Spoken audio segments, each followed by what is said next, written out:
Two science fiction collectors face off in a galactic battle of wits and skill for the chance of winning a fabulous mystery prize. Today on Collector Showdown. I love this one.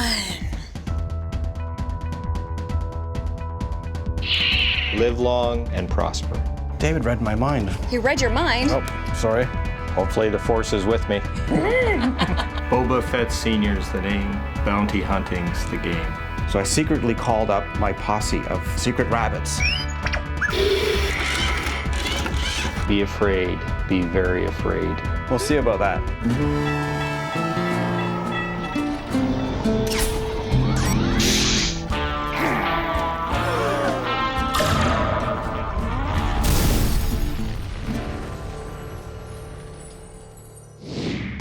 We are here at Baka Phoenix, a science fiction bookstore that's named after a reference in Frank Herbert's award-winning novel Dune. This place opened in 1972, making it the oldest sci-fi bookstore in the country.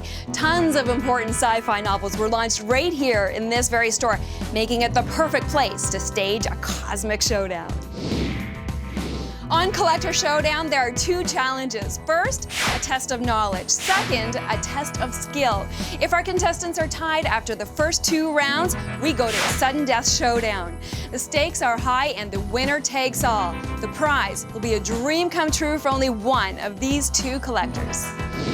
Will it be Mike, an avid science fiction fan with a huge Star Wars collection? Or David with his rare collection of Battlestar Galactica and Star Trek? You're just gonna have to watch and find out. The golden age of science fiction spanned the 1940s and 50s and included the works of legends Arthur C. Clarke, Isaac Asimov, and Robert Heinlein, the granddaddy of science fiction literature. These great authors inspired a generation of astronauts, physicists, and engineers. For award-winning science fiction writer Robert J. Sawyer, it is the written stories that are the key to the genre. Science fiction is literature about the future, about realistic extrapolations of where we're going based on the reality of here and now. But it's also a mode for social comment and providing a perspective that you can't get through normal fiction that imitates day-to-day life. It's a special lens for examining the human condition. The growth of the modern-day industry has created many choices for collectors. There are basically two kinds of science fiction collectors. There's the serious book collector, and they're into autographed first editions in excellent condition. And then there's the media collector who wants props or prop replicas, costumes, and those are highly sought-after collectibles. The market for science fiction collectibles is totally in another dimension. Prices depend on whatever people are willing to pay for them. If this were a signed first edition copy of Isaac Asimov's I, Robot, it could sell for $9,000. Hi, I'm Dave. My interests in collecting are Star Wars, Star Trek, and Battlestar Galactica. Hi, my name is Mike Strice, and I'm being a Star Wars collector since 1977. I collect figures and some of the larger items. Started watching Star Trek in 1966 and never looked back. These are the old pulp magazines. You can see they were a quarter from the 1950s. This was a staple of the genre here. I love the title, Tyrant and Slave Girl on Planet Venus, and a pretty racy cover there. I like Star Trek. I watch Babylon 5 and Stargate and a lot of the other new sci-fi shows that are out. Star Wars mainly for me was a collecting. I like collecting a lot of the toys in that, and it sort of became a passion of mine in getting the movie props and that. This is a grenade that Princess Leia used in Return of the Jedi when she was dressed up as a bounty hunter. This is one of my favorites. It's a Star Wars bank that I got for $10 in a yard sale. I really like the unique characters and aliens in it. I can't think of one of his lines. This is one of my favorite items from Battlestar Galactica. This is the Battlestar Galactica game. It was autographed by Richard Hatch, who played Captain Apollo in the original Battlestar Galactica. Here too. Do you remember Darth Vader?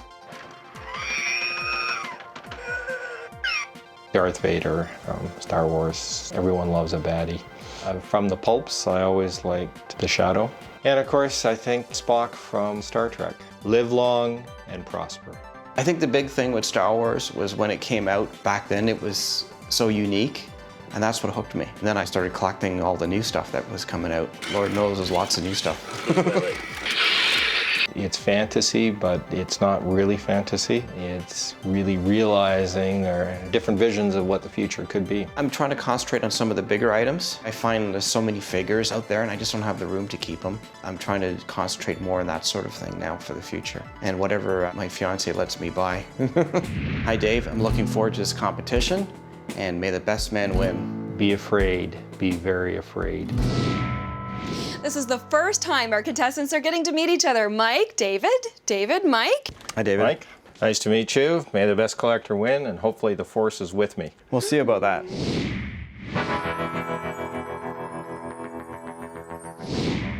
Round 1 is a test of knowledge. I will ask each contestant 9 questions relating to the world of science fiction. Whoever gets the most questions right wins. Round 1. Who were the 2 actors who portrayed Darth Vader in the original Star Wars film, A New Hope? And I want the man inside the suit and the voice.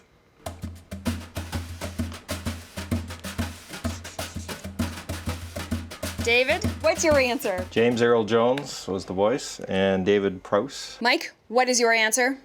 David read my mind. He read your mind. Oh, sorry. James Earl Jones and David Prowse. Well, you both say you know a lot, and for this question, you definitely do. David Prowse is the man who played Darth Vader inside the suit, and James Earl Jones is the man who provided the voice. You're tied 1-1. Let's move on to question number 2.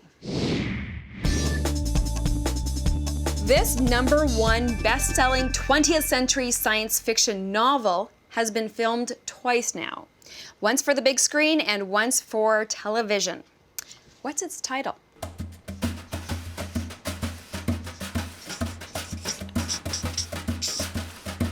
David, what's your answer? Dune. Mike? Just got it the last minute. We're in the nick of time. The answer is Dune. Dune is a science fiction novel written by Frank Herbert, first released in 1965, set far in the future where an intergalactic empire is torn by deadly rivalries. The film came out in 1984 and the TV 3-part miniseries first seen in 2000. Tied, 2-2. Let's see who might take the lead, possibly in the next question.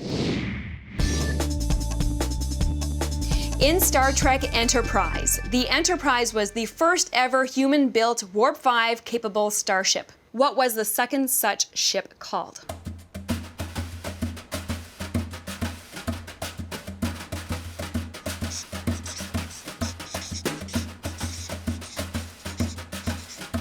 David, what's your answer? Enterprise D. What's your answer, Mike? Enterprise A. Enterprise A. The answer is Columbia. Columbia is a sister ship to Enterprise. It was in service in the fictional Star Trek universe in the mid-22nd century. Both are NX-class starships capable of achieving Warp 5 speeds. And this fictional starship was named in honor of the real-life space shuttle Columbia that broke up upon re-entry in 2003. You're still tied, 2-2. Who played the Admiral of the Battlestar Pegasus in the new Battlestar Galactica television series?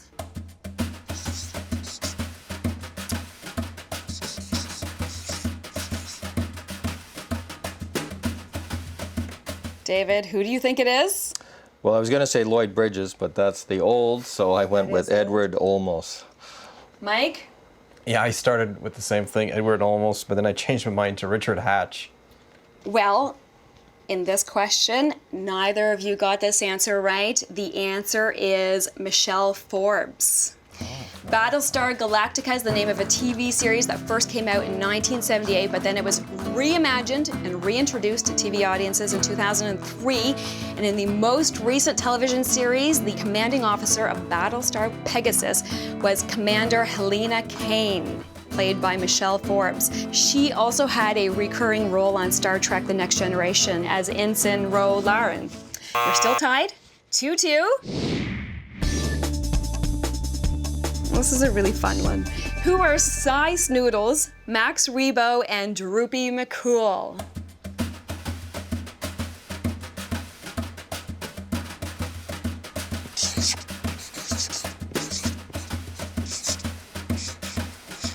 David, what is your answer?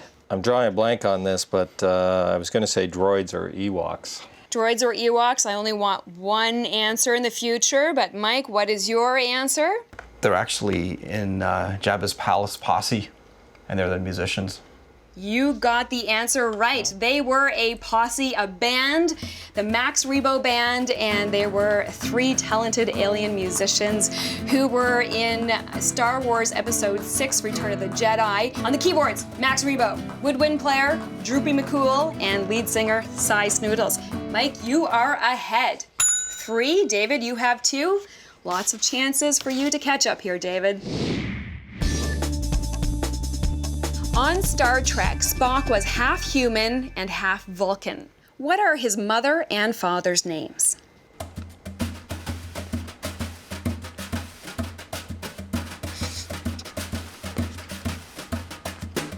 These are getting tougher, not easier. I know. I promise you there are a couple of easy ones coming up.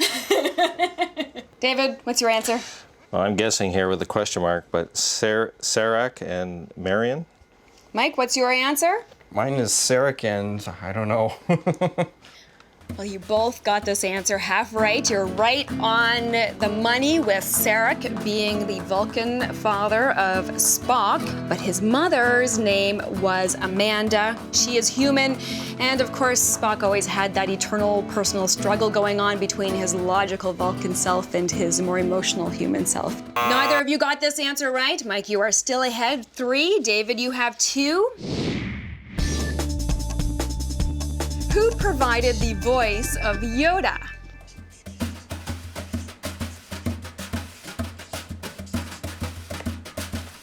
David, what's your answer? I'm drawing a blank on this one. Blank. Mike, what's your answer? Frank Oz it is, yes? I'm so glad you did it. It means I don't have to. Very good. And the answer is Frank Oz. Yoda is one of the most memorable characters in the entire Star Wars universe, and Frank Oz, who's actually done tons of work with Jim Henson's Muppets as a puppeteer and the voice of Miss Piggy. He is the genius behind the small but mighty Jedi Master. Mike, you are ahead 4, David 2. There are 2 questions left, so David, if you get these 2 questions right, and Mike, you do not, we tie round 1. And whoever wins round 2 gets to take the whole showdown and claim the fabulous mystery prize. What was the computer called in the movie 2001: A Space Odyssey? David, what's your answer? Hal. Mike? Hal. And the answer here is HAL. HAL 9000 was the artificially intelligent onboard computer character in the spaceship Discovery in the movie 2001: A Space Odyssey. And HAL stands for Heuristic Algorithm, which basically means in computer terms, an algorithm that finds solutions really quickly. Mike, you have 5. David, you have 3. Mike, that means you win round 1 of Collector Showdown. Excited I am, yes? I love that book. David, you can still win. If you win the next round, the test of skill, you can force the sudden death showdown tiebreaker and still get to claim that fabulous mystery prize. Hopefully the force is with me. Yeah, I'm surprised. I think I got lucky that round, and David missed a couple of the questions. We'll see how the second round goes. I just say to my opponent that he's not a Jedi yet. That's it. Round 2 of Collector Showdown next. In round 1 of Collector Showdown, Mike defeated David in the test of knowledge. Now David needs to win round 2, the test of skill, to stay in the game. As you know, science fiction plots can be really far out there. We are gonna test your imagination in this skills challenge. I'm gonna provide you both with a scenario. In this scenario, you are each gonna be the main character in this problematic situation, and you're gonna need to find a way out of this problem by writing a monologue that's going to be the response. But there is more. Once you've completed the monologue, I want you to read it out loud and act it out. And whoever has the best solution to the problem and gives the most convincing and passionate performance will win round 2 of Collector Showdown, the Skills Challenge. Mike, you won round 1. So if you win this round, that's it, game over. You win Collector Showdown and get to claim the fabulous mystery prize. David, you need to win this round to force the sudden death showdown tiebreaker. I'm up for it. Well, I love science fiction, but this is a big task, and we have an expert here who is going to judge this, because I do love it, but I am no expert. So, world famous science fiction author Robert J. Sawyer. You can see there are many books of his there on the wall. And Robert, do you have any advice for Mike and David? Yes, absolutely. The end of your story is what's going to sell it. You're going to have to come up with something that really knocks my socks off when we come to the conclusion of what you've set up. Here's the scenario. You are a galactic bounty hunter scouring the galaxies for the captain of the Siental, the untraceable evil army whose quest is to control the galaxies one planet at a time. His next target, Earth. So let your imaginations go wild. We're looking forward to this passionate performance of yours.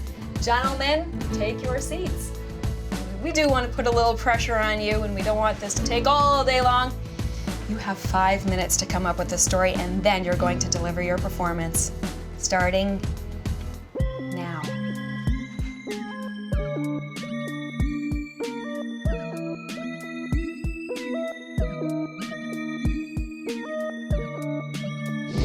You know what? 10 seconds left. I'm gonna do a countdown. 8, 7, 6, 5, 4, 3, 2, 1. Gentlemen, put down your pens. Mike, you get to go first to deliver your performance. As I made my way through the clouds, I came upon a streetcar. I jumped onto the front of the streetcar, and as I looked to the back, I saw him with the princess. So I secretly called up my posse of secret rabbits to come and help me. Tonks, Remus, Mooney, and Snuffles. Guys, you know what you have to do. So the rabbits jumped into action. They chased down the streetcar, and they were able to get in through the back and pull the princess free.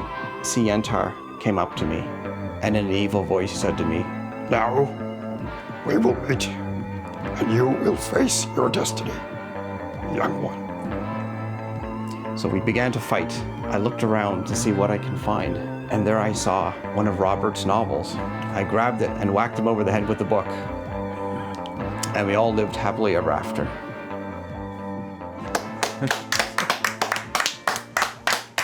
All right. Tough act to follow. Yes. Yeah, tough act. All right, gentlemen, change positions. Boba Fett Sr.'s the name. Bounty hunting's the game. I've been around a long time, and I love this job, vaporizing the scum and villainy of this galaxy.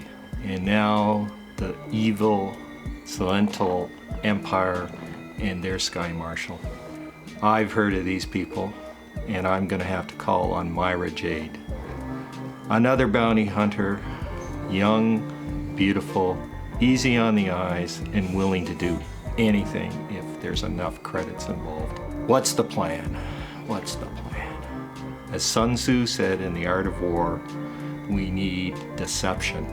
We'll have to take Earth, disguise it, put it in front of a galactic black hole, lure the Sky Marshal and his evil hordes to that black hole. Just like that, the projection of Earth disappears, the black hole's gravity pulls them towards it. Boom, end of Sky Marshal. Hello, credits. All right. All right, gentlemen, come on in. It's time to hear what the expert judge has to think of your performances and your stories. Now, Robert, why don't we start with Mike since he was the first to deliver? And that's a very difficult thing to do, is to go first in a competition like this. I enjoyed what he presented a lot. He certainly had a lot of interesting ideas in it there. It was very contemporary in its setting, though. He brought it right down to the here and now. And although I very much appreciated him throwing in a reference to a Robert J. Sawyer book, we'll have to see how that stacks up against what his opponent came up with. Now, David. David took this in another direction. David decided to fully embrace the science fictional aspects of this, and he got us black holes, and he got us outer space. I was a little thrown at first by the reference to Sun Tzu and the Art of War in the same universe as Boba Fett, because Boba Fett is a long time ago in a galaxy long before Sun Tzu. So as a science fiction guy, I'm always watching for that internal consistency. So it was quite an evenly matched team, I thought. Mike, you won round one. If you win this test of skill, that's it, game over. You win the Collector Showdown and get to claim the Fabulous Mystery Prize. And David, if you take this, you force a sudden death showdown tiebreaker, and you can still claim the Fabulous Mystery Prize. Now it's time.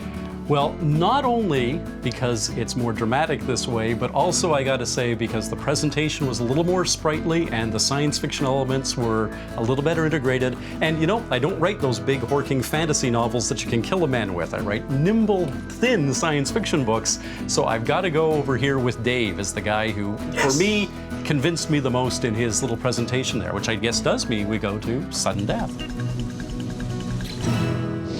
Congratulations, David. You won round two of Collector Showdown. You win this round, David. Congratulations.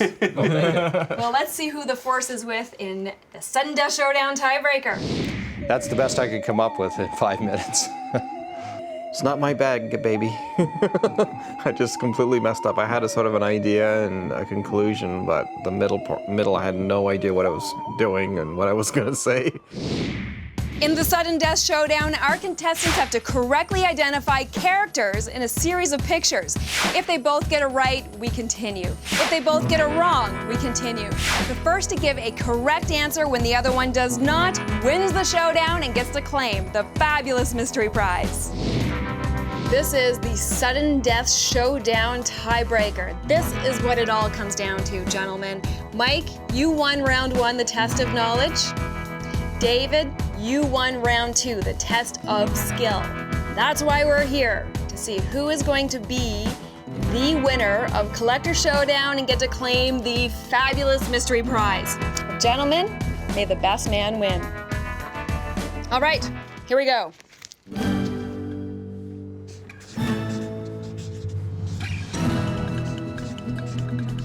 Got it. Show me your answers. Jar Jar Binks, you're both correct. Next.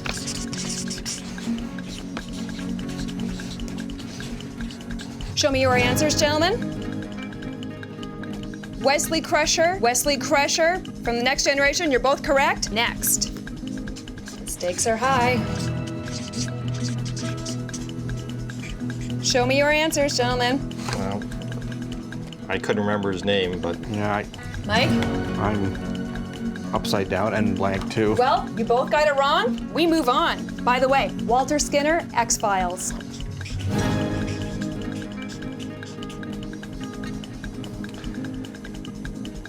I'm just drawing a blank on this one.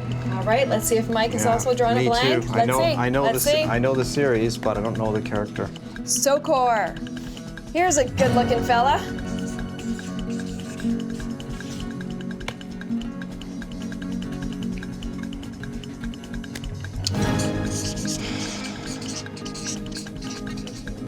Will this be the character that will determine the winner? Show me your answers. He's one of my favorite characters. I had no idea. I thought it was Babylon 5. You're lucky he's one of your favorite characters because that is right. It is Morn from Star Trek Deep Space Nine. Congratulations, Mike. Thank you. You are the winner of Collector Showdown. Thank you. Wow. Congratulations. Thank you. You get to claim the Fabulous Mystery Prize.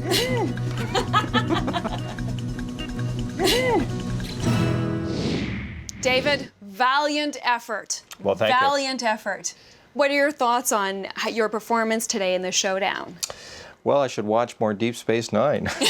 More Deep Space Nine, because that is what it all came down to. Yeah. Did you have a good time? Yeah, great. It was great. I enjoyed it.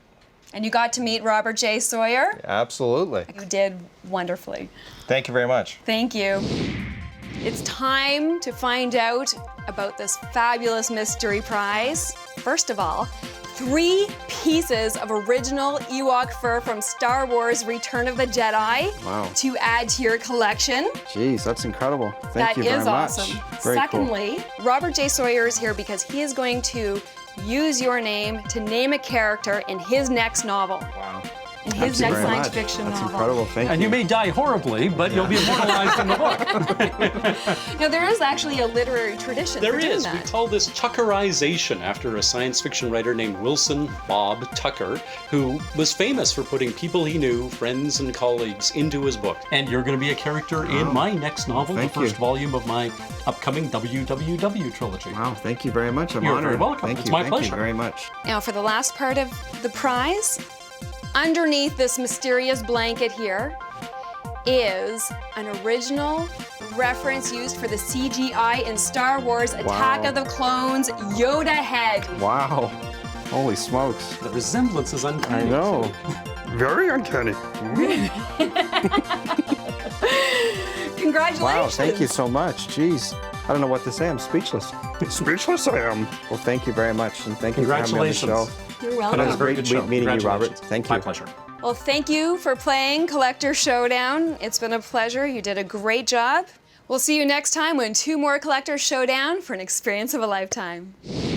So what's your new book going to be about? I'm doing a trilogy about the World Wide Web gaining consciousness. The series overall is going to be called the WWW trilogy. Each of the books will start with a W. The working titles are Wake, Watch, and Wonder. You'll be in the first volume of that new trilogy, Wake, when I get it finished. Oh, that's incredible. Thank you. You're welcome. That's great. And I had a great time. It was great meeting David. And enjoyed we're it. going to stay in contact afterwards as well. Sure. Yeah, I'll loan him some Deep Space Nine DVD. Yeah. Click on screen for more videos of Extraordinary Humans.